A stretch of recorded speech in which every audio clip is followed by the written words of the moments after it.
한국은 되게 힙한 나라예요. 드라마에서 봤던 멋있는 남자들이 되게 많을 것 같고 나가서 얘기하면 뭐 한 다리 건너면 다 아는 줄 알아요. 막. 빅테크 산업에서 제일 중요한 거는 사람들을 이렇게 오래 잡아두는 거예요. 디즈니 플러스 가입해서 무빙 보고 다시 또 나오시지 않았어요? 나왔어요. 그쵸. 네. 근데 만약에 스포츠면 그렇지 않다는 거죠. 맞네.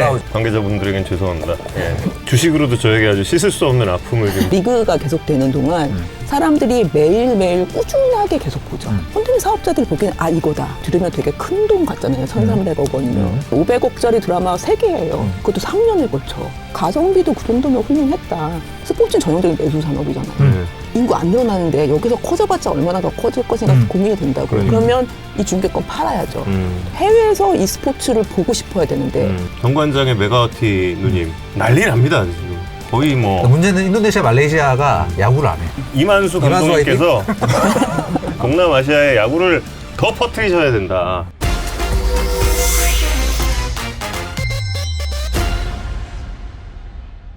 안녕하세요. 야구에 산다 147구를 지금부터 후구를 시작하겠습니다. 저는 석사 정우영이고요. 네, 제 곁에 학사 이성훈 기자 함께 하겠습니다. 안녕하세요. 아유, 부끄러워서 이거. 제가 이렇게 그 석사를 강조한 이유는 박사님이 나오시기 때문인데요. 야구와 영화의 상관관계에 대해서 이야기를 나눠볼 예정입니다. K컬처를 연구하시는 김윤지 박사와 함께 하겠습니다. 어서 오세요. 예, 안녕하세요. 시청자 여러분께 본인 소개를 좀 부탁드릴게요. 저는 한국수출입은행 해외경제연구소에서 문화산업을 연구하고 있는 김윤지입니다. 문화산업 연구자, 이 직업이 어떤 직업이고 또 어떤 연구를 하고 계신지 궁금한데요. 문화산업은 어디서부터 어디까지냐? 주로 이제 영화, 방송, 뭐 K-팝 같은 것부터 시작해서 사실 우리나라 문화산업에서 제일 큰 건 게임, 게임, 출판, 애니메이션, 캐릭터 여기까지를 이제 다 합해서 콘텐츠 산업이라고 해요. 콘텐츠 산업이 되게 특이한 게 자기는 규모가 요만한데 이렇게 조그만 산업이 해외 나가면 어마어마하잖아요. 그러면 이것 때문에 나는 한국 영화를 봤고 한국 드라마를 봤고 K-팝을 좋아해서 라면도 사 먹고 화장품도 바르고 뭐 소주도 사 먹고 이런 게 있어서 이 부가 효과가 되게 커요. 다른 산업은 이런 게 없어요. 뭐 반도체가 잘 됐다고 해서 나 반도체가 좋으니까 뭐 이걸 사 이런 거 없잖아요. 근데 그렇지. 한류는 한류가 좋기 때문에 다른 것들 소비재들을 산다 이런 게 커서 이 경제 효과가 되게 커요. 최근에 그래서 해외에서의 이미지는 한국은 되게 힙한 나라예요.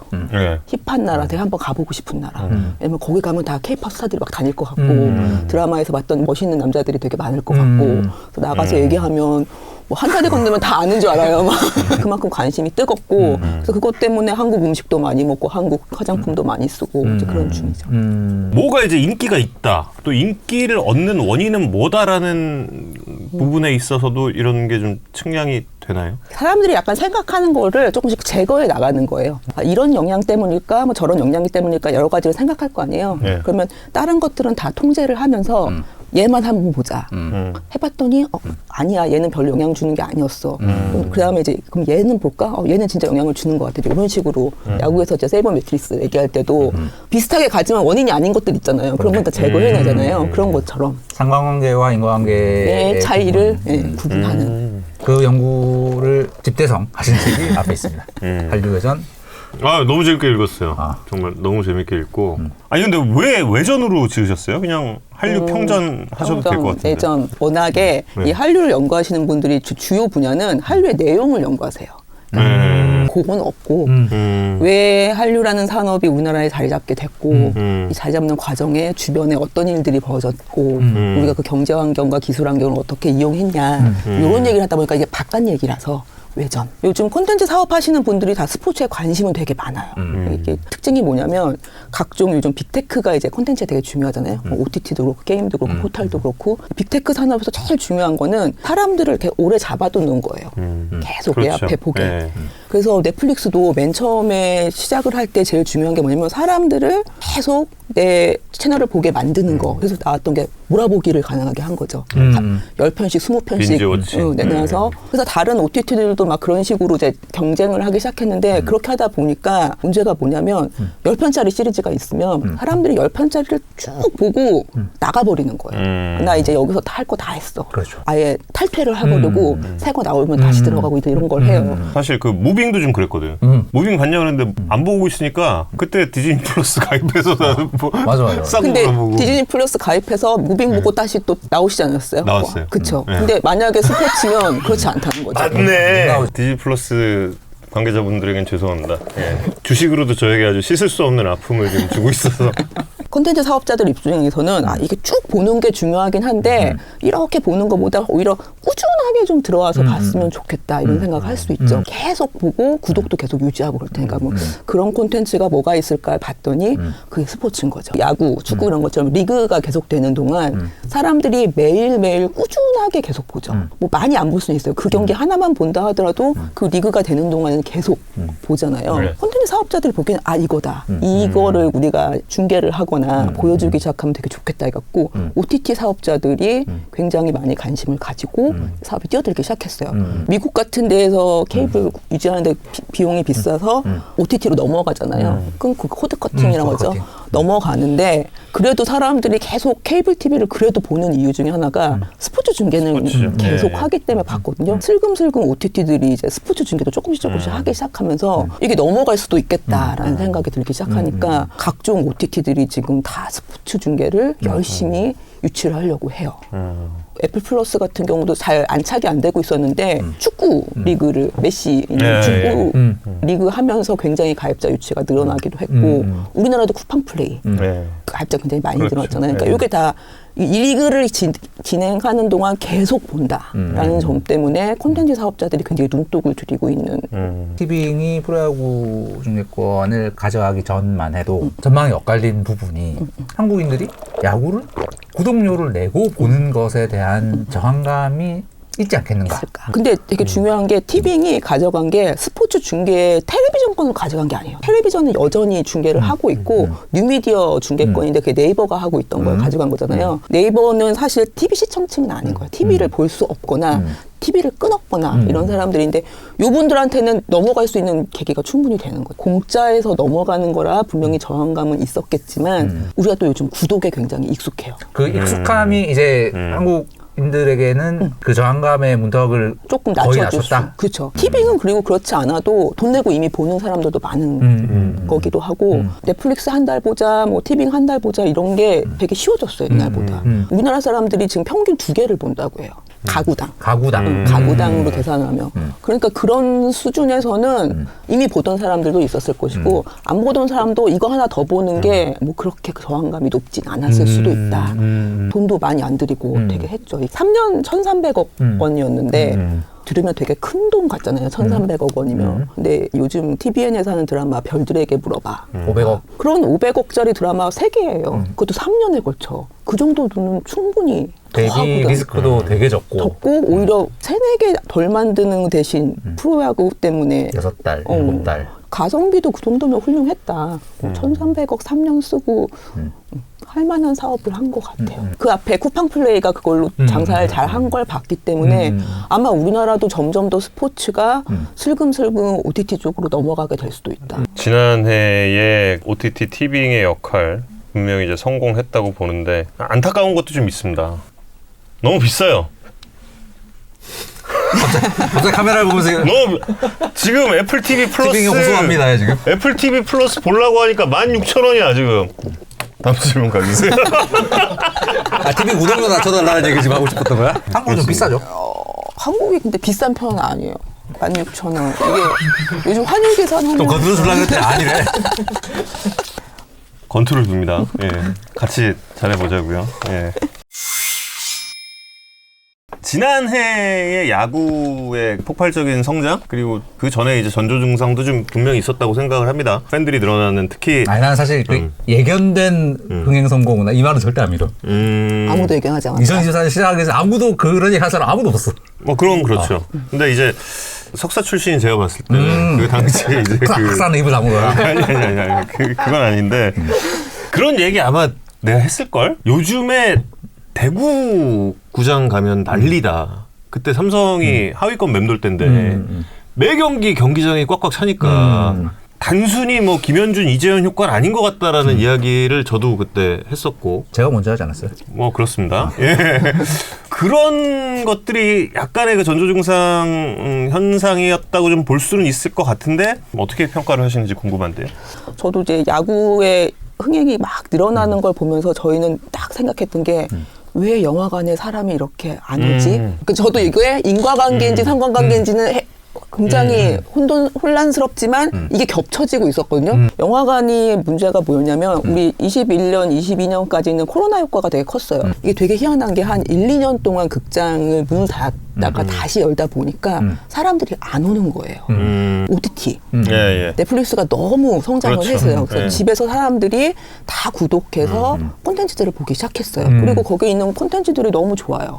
너무 좋고 막 10편씩, 20편씩 보고 한 달에 10,000원만 내면 되고 영화관에 가자. 그러면 내가 또 돈 15,000원을 내고 새로운 거 한 개를 보러 가야 되는 거예요. 굉장히 기대치가 높아질 수밖에 없어요. 그러면 이렇게 눈높이가 높아져 있는데 만족이 잘 안 되겠죠. 코로나 기간 동안 영화관이 문을 잘 못 열었잖아요.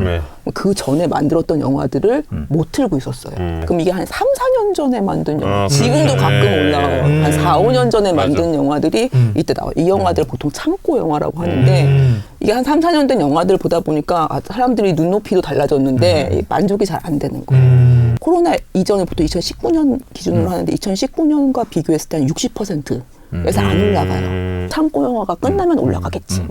어쩌면 올라가겠지 했는데 60%에서 안 올라가고 있어요. 영화관이 계속 안 되고 있는 거예요. 이 문화산업에서 가장 주력 소비층은 20대, 30대 여성이에요. 이분들이 시장을 굉장히 다 주물럭주물럭 하고 있어요. 이분들이 이제 영화관을 안 가는 거예요. 영화관을 안 가면 그럼 대체할 걸 뭔가를 찾겠죠. 코로나 기간 동안 우리가 계속 그 실내 생활을 하다 보니까 뭔가 좀 바깥에 나가서 야외 활동도 하고 싶고 영화관 가는 대신 뭔가 활동을 찾는 20, 30대 여성층이 생겼다라는 건 분명히 중요한 요소였고 여기서 이제 야구가 잘 맞아떨어진 게 분명히 있었을 것이다. 뭔가 좀 그 억눌려 있던 부분을 좀 이렇게 표출시키는 것에 있어서 영화관보다는 이제 아무래도 야외 그런 야구장. 네. 20, 30대 여성들의 주요한 특성. 이분들은 태어나면서부터 K-팝이 너무 자연스러운 사람들이죠. 일생에 한 번은 K-팝 팬을 했어요. 나 누구 팬클럽 활동 안 했는데 라고 해도 그 주류가 되는 분들이 거의 다 그런 팬클럽 활동이나 그 팬들을 좋아하는 덕질을 해왔단 말이에요. 그럼 이 문화가 되게 중요해요. 어릴 때 그것을 체험했느냐. 근데 이 팬 문화의 특징이 뭐 여러 가지가 있죠. 근데 우리나라에서 그거를 이제 놀노라고 해. 놀노가 뭐냐면 놀이와 노동을 합한 말이에요. 나는 재밌어서 하지만 그 기꺼이 해야 하는 노동들이 좀 있어요. 우리 팀이 데뷔를 했다. 그럼 총공을 하기 위해서 스트리밍 막 눌러주고 뭐 구매도 해야 되고 굿즈 사야 되고 공연한다고 하면은 티켓도 사야 되고 티켓 산다고 끝이 아니죠. 가서 줄 서야 되고 정말 많은 체력과 정성이 필요한. 그렇죠. 이분들이 이런 거를 보통 어떤 식으로 표출을 했냐면 공연을 가서 표출을 하기도 하죠. 근데 공연비 되게 비싸요. 자주 하지도 않아요. 이런 것도 가지고 힘들고. 들어봤는데 야구가 쉽다 그 얘기 하더라고요. 야구가 훨씬 쉽다. 근데 그리고 이분들이 계속 팬지를 계속 하진 않아요. 어느 순간 탈덕을 하기도 하겠죠. 나이도 들고 우리 오빠들이 없어지기도 하고 그래서 이제 탈덕을 하면 나는 에너지가 있는데 이걸 뭔가 풀 때가 필요해요. 나 누구 공연 가야 되는데 공연 못 갔잖아요. 이 야구라는 공간이 저는 보니까 이거를 표출하기 너무 좋은 거예요. 조금 더 싼 가격에 가격도 훨씬 싸고 20, 30대 여성이 갑자기 야구장을 찾게 된 거에는 약간 이렇게 익혀온 문화들의 흐름하고 이게 잘 맞아떨어진 게 분명히 있다. 여자친구의 팬덤인 그 버디의 한 명으로서 적극 공감하는 이야기입니다. 처음 야구 팬으로서의 활동을 시작하셨던 분들 제 느낌에는 점점 수준이 올라가고 있어요. 말씀하신 20, 30대 여성들이 야구 학회에도 이제 주류가 되신 거예요. 그래서 거기서 막 성황들 기대 득점 이런 거에 대한 이야기, 그다음에 뭐 김희집 선수, 임창민 선수가 직접 나와서 이야기한 야구의 기술적인 부분들 노트를 하면서 보시고 있는 거야. 그분들 잘 따져보면 분명히 덕질이 기본이 돼 있을 거예요. 기량이 베이스가 되어 그쵸. 있는데 그것이 하다 보니 고도화가 되고 있다는 그쵸, 느낌이 그쵸. 들어요. 그래서 여초 커뮤니티라고 불리는 데서 이루어지는 야구에 대한 이야기들이 대표적인 야구 커뮤니티들에서 이루어지는 대화들과 별반 다르지 않아요. 똑같아. 이 친구가 오면 도움이 될까? 누구 FA 잡아야 되는 거 아닌가? 우리 감독 나쁜 놈. 그야말로 하드팬이 되어가는 비율이 점점 늘어나는 걸 보면서 어찌 보면 꽤 갈 수도 있겠다라는 느낌. 박사님 혹시 최강야구라는 네. 프로그램 알고 계세요? 그렇죠. 소프트 팬들 입장에서는 야구를 조금 첫 번째 교과서 같은 약간 이렇게 입문서. 네, 이제 스킨십을 되게 높여주는 효과를 한 것 같아요. K-팝에서도 되게 중요한 요즘 변화 중에 하나가 어떤 자기네가 활동하는 것 자체도 중요한데 되게 중요한 게 이 팬들과의 소통 자체가 되게 중요해요. 팬들과 1대1로 만날 수 있게 하는 여러 가지 뭐 커뮤니티 같은 것도 위버스고 뭐 이런 게 있는데 이런 것들의 핵심이 이 팬들하고 진짜 스킨십을 늘려가는 그런 장인데 야구도 제가 볼 때는 스포츠도 뭔가 그런 걸 좀 고도화하는 작업이 더 필요할 수도 있다. 사실 이 스킨십의 측면에서는 그런 스킨십의 기회와 빈도가 훨씬 많을 수밖에 없죠. 왜냐하면 매일 있으니까. 경기 시작 30분 전에만 가면 이 선수들을 눈앞에서 이렇게 그게 되게 큰 것 같아요. 내가 직접 볼 수 있다라는 거. 다시 영화 이야기로 잠깐 돌아가자. 어떤 돌파구는 아까 반드시 영화관에 가서 봐야 하는 건 무엇인가에 대해서 재평가가 다 필요할 것 같기는 해요. 그러니까 스크린 골프를 타이거 우즈가 했거든요. 근데 우리나라도 그런 쪽으로 좀 그 극장과 엮어서 하면은 괜찮을 것 같다는 생각이 좀. 이거랑 약간 비슷한 콘텐츠가 이제 코즘이라는 이제 극장 체인인데 이 극장이 뭐냐면 버추얼 리얼리티처럼 가장 이 그라운드 가까운 객석의 체험을 그대로 보여주는 거예요. 그러니까 내가 홈플레이트 바로 뒤에서 야구를 보는 듯한 느낌이고 이 맥주 팔고 이런 응원하는 그야말로 경기장 같은 분위기를 만드는. 나저스 이번에 월드시리즈 우승할 때 표값을 우리 돈은 6만 원을 받았더라고. 근데 매진 올 매진이야. 원래 영화관이라는 게 예전에는 그랬어요. 여러 가지 공연을 다 하는 데였어요. 그러다가 어느 순간 영화만 트는 데로 바뀌었는데 이제 다시 옛날식으로 이것저것 할 수 있는 모든 걸 할 수 있는 공간으로 바뀔 가능성도 그 가운데 스포츠도 분명히 자리를 잡게 될 가능성이 높다. 잘 됐으면 좋겠습니다. 3월에 야구와 함께 승부라는 영화가 개봉해? 드디어 이제 바둑? 빛을 바둑? 봅니다. 출연자. 아, 출연하셨어요? 상당히 높은 비중입니다, 여러분. 예.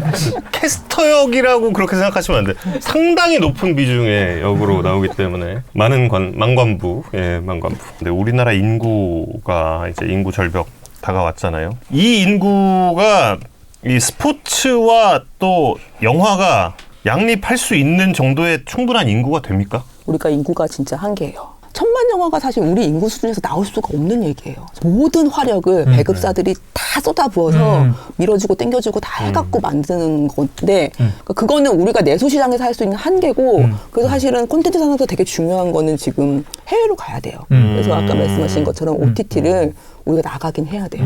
우리 드라마도 거기다 실어서 그렇게 팔아야 지금 올라간 제작비를 거둘 수 있어요. 스포츠도 마찬가지 입장에서 보면 스포츠는 전형적인 내수 산업이잖아요. 인구 안 늘어나는데 여기서 커져봤자 얼마나 더 커질 것인가 고민이 된다고. 그러면 이 중계권 팔아야죠. 그렇게 생각하면 OTT에 실어서 팔든 중계권을 팔든 그러면 해외에서 이 스포츠를 보고 싶어야 되는데 그러면 한국의 야구를 왜 해외에서 보고 싶어 할까? 한국 야구 경기는 야구 자체는 모르겠지만 너무 재밌는 게 많다. 이런 게 한 요소가 될 수도 있고 그래서 뭔가 해외에서 볼 수 있는 걸로 만드는 게 사실은 우리의 가장 중요한 관건이에요. 왜냐하면 내수 시장이 크지 않기 때문에 요 안에서 복닥복닥 해봐야 할 수 있는 한계가 있어요. 네. 야구는 그 장벽이 꽤 높을 수밖에 없는 것이, 그러니까 일단 야구를 하는 나라 자체가 너무 적은데다가 다들 굉장히 강력한 자국 리그들이 있고 야구에서는 그에 대한 돌파구 중에 하나로 이제 아시아 쿼터. 그래서 당장 우리만 해도 메이저리그에 관심을 갖기 시작한 거는 박찬호라는 인물이 LA 다저스라는 엄청난 팀의 주축 투수가 되고 나서 EPL도 박지성이 맨체스터 유나이티드 맨체스터 유나이티드의 그러니까. 주축 멤버가 되고 나서였고 아시아 쿼터 제도를 통해서 온 선수가 한국 프로야구에서 주축 선수가 될 가능성. 그래서 왕의 중에 잘했어야 된다니까. 약간의 반론은 정관장의 메가워티 누님 난리 납니다 지금 그 인도네시아에서. 그건 맞죠. 네. 거의 뭐 문제는 인도네시아, 말레이시아가 야구를 안 해. 이만수 감독님께서 이만수 감독님께서 동남아시아의 야구를 더 퍼뜨리셔야 된다. 예. 다른 경제 방송 같은 데 나가서 얘기하는데 야구 하는데 나오는 거 너무 영광이고. 나 참고로 야구 팬입니다. 우리 두산 팬들은 두산 팬이세요? 네. 그렇죠. 전편에 김태균 선수 나왔다고 하고. 아니 두산 팬이신데 왜 안 드셨지? 두산 팬 여러분은 먹산인데 왜 안 드셨을까? 자, 오늘 문화적 관점에서 본 야구에 대한 이야기 참 즐거운 시간이었고요. 영화에 대한 이야기도 많이 할 수 있어서 너무 좋았고, 특히 3월에 승부 많은 관심 부탁드립니다. 네, 야구에 산다 오늘 여기서 마치겠습니다. 다음 시간에 뵙겠습니다. 고맙습니다. 나 감사합니다. 안녕.